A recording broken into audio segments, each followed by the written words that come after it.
Vamos começar vendo um vídeo do Guilherme Boulos sobre um ano da derrota do Bolsonaro. Vamos ver juntos esse vídeo aqui, gente, bem bacana. Fez um ano do dia 30 de outubro de 2022, quando Lula, com 60 milhões de votos de brasileiras e brasileiros, ganhou a eleição mais difícil da nossa história democrática contra um miliciano que governou o Brasil por 4 anos. Eu me lembro ainda hoje da sensação de alegria, de alívio naquela noite de domingo comemorando a vitória. Agora, passado um ano, é importante a gente se perguntar: e se o resultado tivesse sido outro? Como o Brasil estaria hoje? E mais do que isso, qual que é o significado histórico daquela vitória de um ano atrás? Esse vai ser o tema de hoje do nosso Café com Boulos. E aí, tem tempo para um cafezinho?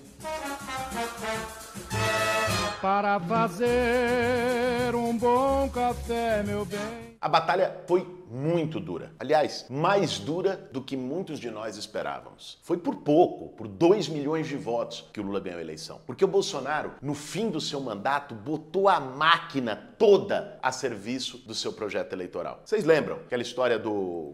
Alisson, obrigado pelo superchat. Zambarda Pontual é funcionário do sionismo dentro do Pentágono. Recomendo que entreviste Reis de São Paulo, é ligado ao Partido dos Trabalhadores. Vou atrás, Alisson. Obrigado, meu querido. Faltam R$45 desses superchats. Muito obrigado a todos pelas sugestões, viu, gente? A gente vai acatar parte delas pra gente fazer boas entrevistas aqui no canal. Vamos seguindo. Signado do Bolsa Família, há poucas semanas da eleição, as fake news a rodo, que aliás é bom a gente se colocar nesse momento. O Pix acabou? O Lula fechou alguma igreja depois de um ano? Tem banheiro unissex aí espalhados pelo país? Que mostra o que era aquele desespero de fake news eleitoral que levou eles no dia do segundo turno a fazer uma operação tabajara da Polícia Rodoviária Federal para impedir os eleitores nordestinos, onde o Lula tinha uma maioria muito grande, de ir votar. Foi um uso descarado de máquina, o que tornou a margem menor e a eleição mais difícil. Mas ao mesmo tempo, o ano passado também mostrou que máquina sozinha não ganha eleição. Vamos imaginar por um momento, gente, como que a gente estaria hoje, início de novembro de 2023, se eles tivessem conseguido executar esse projeto. Seja pela eleição, tivesse ganho aquela eleição, seja pelas tentativas de golpe no dia da diplomação do Lula, ainda em dezembro, e principalmente no 8 de janeiro. Como que estaria hoje a democracia brasileira? Pega aquelas minutas do golpe no celular do Mauro Cid. Eles queriam fechar o Supremo, prender Alexandre de Moraes, estado de sítio. Ou vamos olhar para outros países onde figuras autoritárias de extrema direita conseguiram se reeleger. O Orbán na Hungria, amigo do Bolsonaro, quando se reelegeu no seu segundo mandato, foi para cima, perseguiu, prendeu opositores, fechou jornais, impediu manifestação. Era nesse ambiente que a gente estaria vivendo hoje. Do ponto de vista social, vamos lembrar que o preço das coisas no ano passado, vamos lembrar a dificuldade que era ir no mercado para comprar uma lata de óleo, para comprar 1 quilo de feijão, para comprar um pedaço de carne, e como a atuação do governo já teve um impacto nisso agora. O Brasil voltou para o mapa da fome no governo Bolsonaro. Tinha destruído todos os programas sociais. Nesse período, Lula recriou Minha Casa Minha Vida, que eu tive a honra de atuar como vice-presidente da comissão lá no Congresso, recriou o Bolsa Família com os complementos necessários, como uma política também de combate à fome, o programa de aquisição de alimentos, que já atua com os estoques reguladores para poder reduzir o preço. Gente, vamos bater 40 likes. Muito obrigado pela presença de todos vocês. É exatamente isso que o Boulos falou. O Brasil voltou graças ao presidente Lula. A especulação dos alimentos básicos no Brasil. Lula conseguiu recriar um conjunto de programas mais médicos e por aí vai. Se a gente tivesse com aqueles caras ainda, a situação estaria politicamente o Brasil ladeira abaixo a caminho de uma ditadura ou já numa ditadura, e socialmente caminhando para aprofundar ainda mais a miséria, a fome e a desigualdade. Isso sem falar no cenário internacional. Gente, vamos lembrar, faz pouco mais de um ano, o Brasil era espalha-rodinha na ONU. Bolsonaro ficava lá comendo cachorro-quente para se fingir de popular, pizza com a mão lá em Nova York, porque ninguém queria se reunir com ele, não tinha um chefe de Estado. O pessoal atravessava a rua quando via ele. O Brasil foi reduzido a um pária. E agora o Brasil está na presidência do Mercosul, do Conselho de Segurança da ONU. O Lula Lula fez as viagens internacionais necessárias para recolocar o Brasil num protagonismo, numa postura altiva. O Brasil estava humilhado, massacrado por um genocida que ria da cara das pessoas, que imitava, no meio de uma pandemia, pessoas faltando ar, quando o país teve mais de 700 mil mortos. O Brasil estava empobrecido, sem autoestima, de cabeça baixa. E agora, esse ano, a gente começou a levantar a cabeça para olhar os desafios que vêm à frente.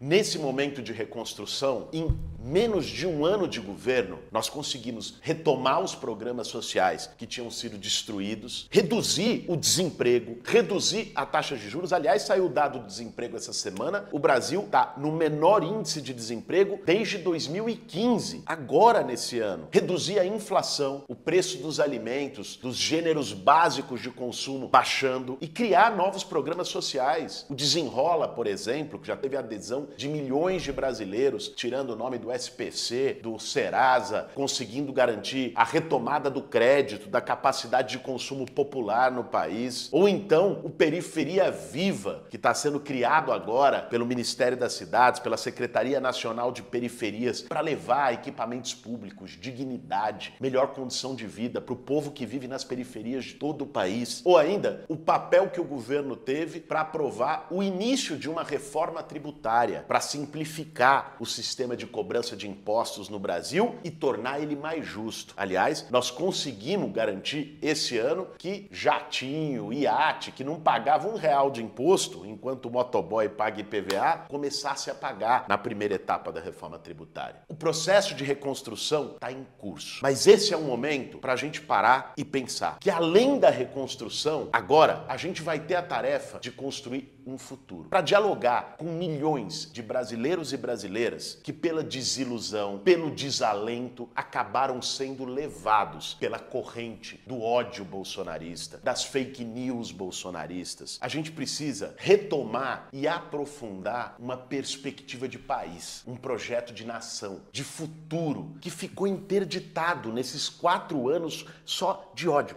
Ódio. O momento da reconstrução ainda está acontecendo. Mas esse também é um momento privilegiado para a gente pensar mudanças com ousadia, com criatividade, para combater as desigualdades estruturais do nosso país. Não é possível. Essa é uma coisa que não entra na cabeça e não pode entrar na cabeça de qualquer pessoa que tenha coração e sensibilidade no Brasil. De que o país, que é o terceiro maior produtor de comida do mundo, o maior produtor de carne, de proteína animal do mundo, tenha 30 milhões de pessoas passando fome. Esses dias eu estava aqui nas ruas de São Paulo e apareceu um jovem com uma plaquinha de madeira na mão, escrito "A fome dói", com um filhinho pequeno. Não dá, o Brasil não precisava passar por isso. Que a gente possa, como nós começamos a fazer ainda há pouco, precisamos mais, por exemplo, de garantir mais recursos para políticas sociais no Brasil, de poder tornar mais justa a forma como o Estado arrecada impostos. Como começou agora a taxação de offshores, de fundos exclusivos, mas a gente precisa ir mais. Precisa taxar grandes fortunas, precisa taxar lucros e dividendos, para poder garantir que esse recurso combata as desigualdades obscenas que a gente tem no Brasil. A gente precisa, e o presidente Lula começou a fazer isso, colocar na agenda um novo modelo de desenvolvimento sustentável, com transição energética, que valorize aquilo que a gente tem de melhor na vocação do nosso país, as nossas águas, o nosso potencial hídrico, florestal, de geração de energia limpa. Isso tudo estava represado, estava silenciado. Agora a gente tem a oportunidade não só de deixar de ser um pária, mas de ser vanguarda internacional nessa discussão. E mais do que isso, a gente tem condição de superar um ambiente onde as famílias se dividiram, onde se colocavam os debates de intolerância, onde era o cercadinho com o presidente da República só jorrando ódio pela boca, para um ambiente de respeito, onde ninguém seja maltratado pela cor da sua pele, pela sua orientação sexual, por ser mulher, por ser uma pessoa com deficiência, pelo seu CEP. O Brasil que a gente quer é que o morador da favela da Rocinha seja tratado com o mesmo respeito do morador do Morumbi, que o morador do Capão Redondo, uma moradora de cidade Tiradentes, seja tratada com o mesmo respeito do morador de Higienópolis ou dos bairros mais ricos de qualquer cidade brasileira. A vitória que a gente teve há um ano atrás permitiu que a gente saísse da beira do abismo diante do risco democrático, social, civilizatório que o Brasil estava, e que a gente pudesse voltar a sonhar e ter perspectiva de futuro. A reconstrução já começou, mas a gente ainda tem muito trabalho pela frente. Esse foi mais um Café com Bolos.